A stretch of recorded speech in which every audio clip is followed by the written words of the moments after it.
Tonight I'm going to talk about a little something that people have to deal with sometimes. Life isn't fair. I say that all the time. It's a very liberating thought because it puts a lot of things into perspective. And while some people out there don't really have health problems, some people seem to go through life, they don't face death or face trouble until they pass of old age. Other people get hit with all sorts of interesting things. And there's really nothing we can do about it. We can say that it's an act of weird or synchronicity or whatever, but sometimes it just comes down to that saying, shit happens. That's all you can say about it. And when it happens, it's not to ask, why did this happen, but what must I do now that it happened? That's an important thing. The why may take care of itself in the future, it may not. I have a lot of situations in my life where, why did it happen? Maybe I find out, some I don't. What's important though is that if it does happen, what you do with it. It's sitting right in the next room there. Back on April 20th of 2003, I felt like I had got spiked in the chest. My arms went leaden. My jaw hurt. It's as if I had gotten a left-right combination from Sonny Liston. That's how much it hurt. I took an aspirin and that didn't help. My wife looked at me and says, emergency room? I says, yeah. We went out there and I found out that a doctor said, you realize you're in the middle of a heart attack. Wow. I ended up with a week in the hospital with an angioplasty and all tests, and it was just a horror show. It wasn't really that bad, but I just, not something you want to go through. I mean, April 20th. Now, I believe in the principle of synchronicity as described by Carl Jung. So I often wonder, because three things were going on that day aside from me. April 20th, it was Easter Sunday for the Christians. April 20th, it's National Stoners Day. April 20th is also Hitler's birthday. I said to my wife, I says, I think they're all conspiring to get me here because of various things. So we laughed it off. I couldn't laugh off the illness though. A year later, in fact, I had to go in for a tune-up. I had to go in between to cardiac rehab, and I got one of those things that some people never get, and that's a cardiologist. Wow. Life just got interesting. My life changed. I have to take medicine. There's certain things I can and cannot do. There's certain foods I can't eat on a regular basis. I can only eat infrequently. This year, last year, about this time, a few months before this, I had been in the hospital twice when they had to do another little tune-up on me. And it looks like I'll be going back again because of blockage in the carotids. I'm on medication. Another thing I found out this year is that I've got blood sugar. And so that's another medicine I got to take, and more good foods I can't eat on a regular basis. And it sounds miserable, but understand something and put it in perspective. Things happen to people. Doesn't matter why they happen. But you look at it, you can make the adjustment. As the Havamal talks about, people who aren't 100% can make adjustments by where, the lame can ride a horse, the deaf can still fight. Even though you're hurt, as long as you're alive, there's something you can do. You're still useful. And this is what you have to do, is make the adjustment. I look at the illnesses I have, and at least they're manageable. Many of the things I like, I can still do. I'm not a decrepit cripple.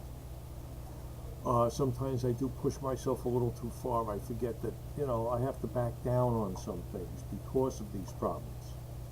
But, hey, it's not killing me. It's not making me suffer. So what are you going to say? But the important thing is that when you get hit like this, it affects your thinking. And there's a lot of thinkings that come in. There's things like a lot of ideas, some good, some bad, concern, fear, uncertainty. And the way to handle these is not to stuff them and tell yourself you don't feel them, because you definitely do. They can twist your thinking, they can make you do stupid things. So how you prevent doing stupid things, aside from the old saying, don't be stupid, is take a look at these feelings and in your own head Admit, I'm feeling this right now. Doesn't have to be a reason why you're feeling it. Doesn't mean that you're a coward. Doesn't mean that you're a wingnut or something. It just means you're feeling it. You're reacting to an abnormal situation. You are basically a normal person dealing with something that is abnormal to you. And these are normal reactions to that. So admit that they're there to yourself. You don't have to tell anyone else. But when you admit that you're there, that these are what you feel, now you're dealing with them. And once you start dealing with them, the rest of your mind will come in with you. It's like storming the gates. Once you get that gate open, your army pours in after you. And your mind can work like that too. So come to admit it. If you can talk to someone about it, all well and good. If you know someone who has been through something similar, you can talk about it. I have a problem. There's not many people I can talk about. I have talked to others who've gone through similar to what I have. But, for instance, you may find you can't tell family members because they get upset and freaked out. They handle it worse than you do. And there's no accounting for that, so sometimes you just have to say, all right, I'm not going to say nothing. I'll wait till I meet someone who basically I can confide in. Of course, the one key element, if you're going to confide in someone, make sure it's someone who can keep their mouth shut. But facing problems directly gives you that advantage. And remember that no matter what you're hit with, it's not the worst. There's still things that you can do, but it's all in making adjustments. And they really don't have to be bad or burdensome. Remember, it doesn't take a lot out of you. When you look on the other side, things you can still do. It's really all in your own head. Now, this, I just want to mention for myself, this isn't the first time I've had faced death when I got hit with the heart attack. Remember the James Bond movie? They said you only live twice, once when you're born and once when you face death. I can tell you from experience, it's a crock. In my younger days, I was wild. I did dangerous and stupid things. I got myself into dangerous places and enjoyed being there. Falling off a moving freight train, bullets, weapons, things like that. Near misses, near car wrecks, being in car wrecks. Certainly, you face it. You don't want to face it again. But it happens. Some people never get that. Sometimes some people get that more than others. It's nothing that you want to do again. There's guys who say, macho, yeah, I'll face it anytime. Really don't want to, though.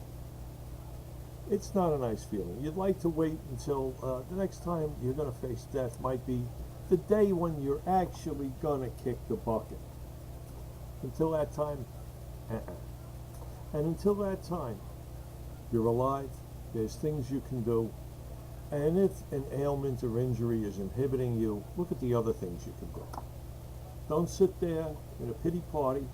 Don't sit there keeping yourself from life. Resentment, self-pity, and worry, they're only going to keep you out of life. Face your feelings, admit it, and determine that you're going to live and you're going to do well. And do the things you can do. Forget the things you can't. Believe me, not only will you be happier for it, but you will lead an effective life that does still make a difference. And that's important. It's better to be a player, to be an entity, to be in the game, than someone who has put himself on the sideline with his thumb up his ass. You don't want that. Determine that you're going to make the best life you can. This is Uncle Thor, and I'm going to sign out now and hey, keep moving in the right direction. Let every step take you there.